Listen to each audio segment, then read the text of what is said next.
All right, guys, what's going on? Welcome in. So, Zack Rosenblatt of The Athletic dropped a pretty interesting piece regarding the latest on the Quinnen Williams contract extension talks, right? Highlighting what is the holdup, why things aren't really materializing. Seems like everybody else is getting paid, but the Jets aren't paying Quinnen. Why is that? He highlights it, right? And of course, I'll leave the article link down below in the description box. And I'm not going to lie to you, a lot of these details irritate me massively. I mean, we're going to talk about it. There's a couple quotes I really want to read as well. But I will say this, there is one big silver lining that I do want to talk about at the end. But let's really start at the beginning here. Quinnen Williams, in my opinion, deserves to be paid. And, you know, I hate that I'm making a video in the middle of May talking about trying, you know, hoping that the Jets would extend Quinnen Williams. I mean, I got to be honest, I felt like this was going to be done before anything, right? Before free agency started, before the Aaron Rodgers stuff went down, before the draft. I felt like, oh yeah, it's just a no-brainer type of move. Quinnen wants to be a Jet. According to the Jets, they want him back. He is obviously coming off an insanely good season where he's a first-team All-Pro, best season of his career. He's a homegrown talent, a pass-rushing machine from the inside. I mean, I cannot stress how hard that is, right? To rack up 13 sacks, what was it, 26 quarterback hits? I mean, that is, those numbers are unbelievable. You take those numbers and you put them on an edge rusher. It's like, man, that guy had a really, really good season. Now factor in that we're talking about an interior defensive lineman, somebody who's taking on double teams, somebody who has to come off the field. I mean, we are talking about a legitimate, incredible season a year ago. Like, that is 10 out of 10 stuff, right? You can't ask for much more. I think if you do, we're talking about a guy in Aaron Donald, and it's like, okay, let's go through the list of NFL players throughout the course of league history that's been able to replicate Aaron Donald's production from the inside, right? From his specific position.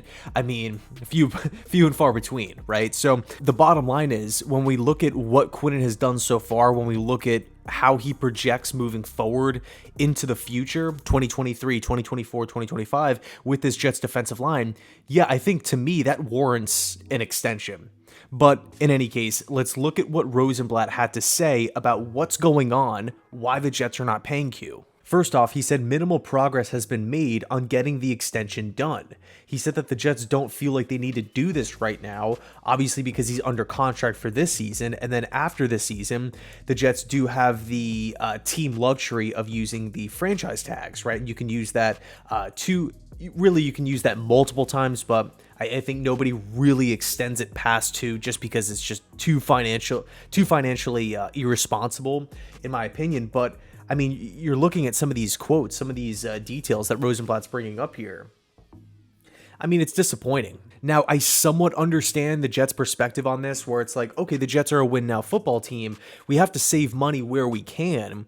If Quinnen's under contract this year and we have the luxury of using these tags, these franchise tags, might as well, right? If we can save a couple $1,000,000.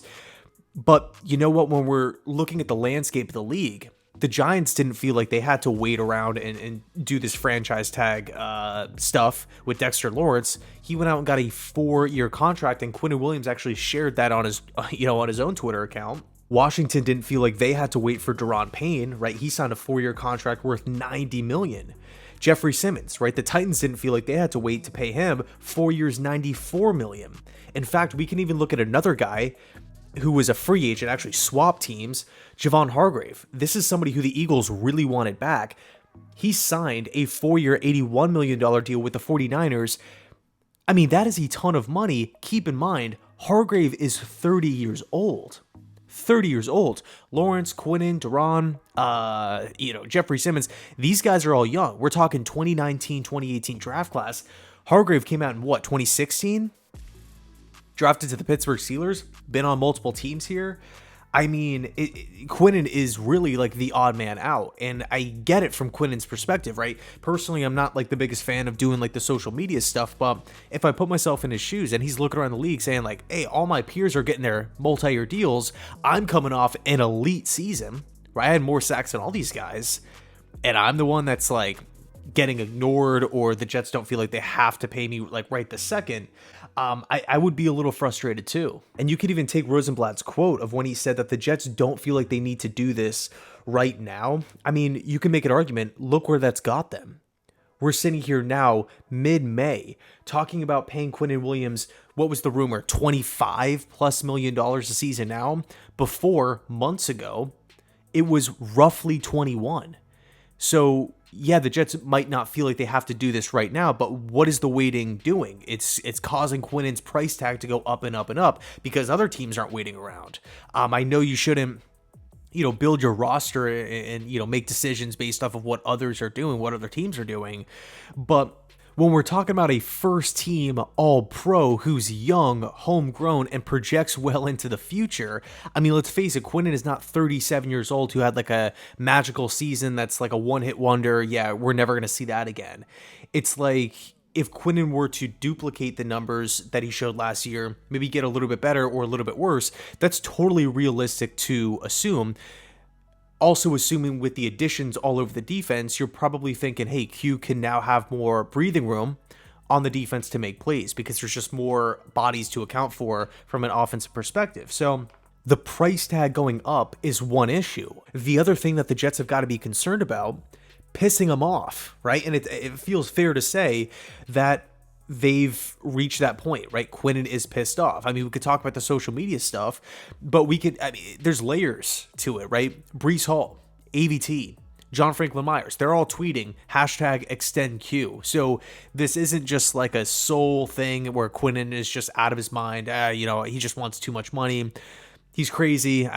He's asking for $40 million a season. It's like, no, we have other young players on the football team, which, by the way, I'm envisioning outside of John Franklin Myers, AVT and Breece Hall, I'm envisioning them sticking around for the Jets beyond their rookie year. Not the best look for those guys, right? That the Jets are looking at this type of production, understanding the type of player that Quinnen is, talking about praising him on one hand publicly, but then, again, according to Rosenblatt here, minimal progress is being made on getting the extension done. We've had months, and there's nothing really being done, but the price tag keeps going up. So the waiting is getting them nowhere. It's just pissing Quinnen off more. It's becoming more of an annoying storyline, annoying topic. I wanted to come on here today talking about the extension being done, not that it's not done. And it's potentially sending a negative message to not only just Q, but the younger guys on the team and free agents and future draft picks that could come to the team. Like you can make that argument. Now, I do want to read off a Quinnen Williams quote here that he had right at the end of the season, where he said, "Everybody knows I'm a team guy, but I do want to get the contract done before the offseason program. I do feel like I deserve to get a contract done before that because I did everything right on the field and off the field. Having the organization behind me, just like I'm behind them, to show that they really support me would be a major thing for me." I mean, Quinnen's spot on here. Has he done anything that has warranted the Jets to say, hey, no, you are not one of the best defensive tackles in the league, or no, we don't trust you off the field? There hasn't been anything. There hasn't really been anything. So, frustrating situation. And let's just go down the rabbit hole real quick and say, hey, the Jets are maybe afraid of overpaying him, or maybe they pay too much. The cap went up $20 million this season. What is it at, 224? The cap limit for this year? It continues to project to go up as time goes on, at least in the foreseeable future. It doesn't really seem like, in 2024, it's going to shoot back down. So in the event that you overpay Quinnen Williams, an extra $2-3 million a season, is it the end of the world? I think the positives far outweigh the cons. We hear the term all the time, football is the ultimate team sport. I completely agree, right? The reason why I love football so much is because positions impact other positions. If you have a guy in Quinnen Williams just completely striking fear in the quarterback, getting after the quarterback, making his presence known, even if he's not, sacking the quarterback or hitting the quarterback, he's getting in the backfield, he's getting the quarterback off balance, he's stopping the run, he's throwing offensive linemen around like they're rag dolls. If he's making that impact striking fear, almost playing the psychological game with opposing QBs. What do you think that does for Sauce Gardner? What do you think it does for Michael Carter in the slot? What do you think it does for the linebackers who have to cover running backs out of the flat? They can now quickly accelerate, step on the gas because Q is just making noise in the trenches. Everybody's game is getting better. If you take away Quinnen Williams' production, right, and assume that those 26 quarterback hits aren't there, the 13 sacks aren't there, what he was able to do last season, we just wipe it off the books. I highly doubt that the guys around Q, other members of the defense, would be as productive, specifically in the back end. And you could also make the argument, but just flipped, right? If Sauce Gardner in the defensive back room were just flat out horrendous, right? They were atrocious out there. The pass rush, if quarterbacks only had 2 seconds to throw, it wouldn't be the end of the world because they would still find open guys. Guys would be running wide open. So it's a team sport. Let's pay Quinnen. Let's get this done. According to Rosenblatt here, it doesn't really seem like it is going to get done anytime soon. But the silver lining that I talked about at the beginning of the video is this. We still got 2 months before training camp. 2 months. Quinnen will hold out if he doesn't get the deal. I don't necessarily blame him.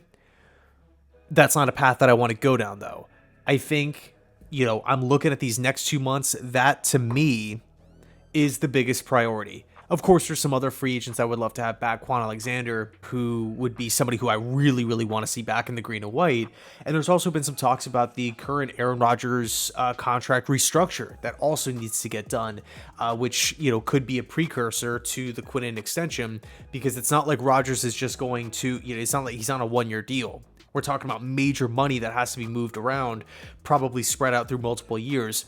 And then obviously an extension spans over that same period of time. So I'll leave it there. Let me know your thoughts down below in the comment section. Pretty unfortunate stuff. I wasn't hoping to make a video like this. I was hoping for, when I clicked on his article, well, really when I saw that, he dropped an article, I was thinking like maybe progress is being made or whatever the case may be, or something along those lines. But no, it's the opposite here. But in any case, 2 months.